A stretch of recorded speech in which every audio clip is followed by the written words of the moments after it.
কুকুরে, শেয়ালে, কুকুরে আর মানুষে একসাথে খাবার খাচ্ছে ডাস্টবিনের মধ্যে। হাজার হাজার মানুষ মৃত্যুবরণ করেছে দুর্ভিক্ষে, খাদ্যের অভাবে।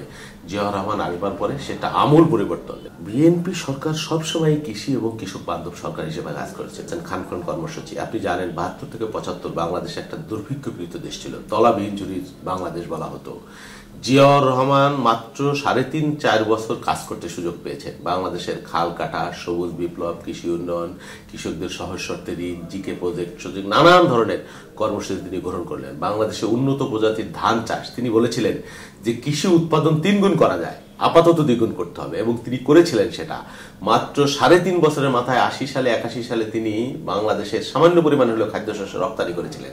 ধান নেপালে রপ্তানি করেছিলেন। এটা একটা রেকর্ড, যেখানে আমরা দেখতাম যে মানে রাস্তাঘাটে বিভিন্ন জায়গায় সারা দেশে, বিশেষ উত্তর অঞ্চলে, মানে কুকুরে, শেয়ালে, কুকুরে আর মানুষে একসাথে খাবার খাচ্ছে ডাস্টবিনের মধ্যে।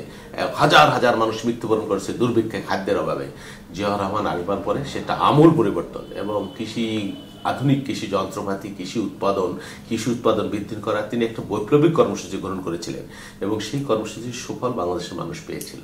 বিএনপি সরকার সবসময় কৃষি এবং কৃষক বান্ধব সরকার হিসেবে কাজ করেছে। বেগম খালেদা জিয়া প্রথম যখন ক্ষমতায় আসলেন, বাংলাদেশের কৃষকদের 5,000 টাকার কৃষি ঋণ, তখনকার দিনে 5,000 টাকা অনেক টাকা। আজ থেকে 30-35 বছর আগের কথা, 33-34 বছর আগের কথা। 5,000 টাকার অনেক মূল্য। ওই সময় সেটা বোধহয় 1300 কোটি টাকার মতো সরকারকে এখানে ভর্তুকি দিতে হয়েছিল এই খাতে। তো সেটা তখন করেছিল। 25 বিঘা জমির খাজনা মওকুফ করেছিলেন খালেদা জিয়া। এবং কৃষকদের জন্য আর কি করা যায়, কৃষকদের সেচ যন্ত্র সরবরাহ, আধুনিক কৃষি যন্ত্রপাতি সরবরাহ, সামগ্রিক উদ্যোগ কিন্তু খালেদা জিয়া নিয়েছিলেন।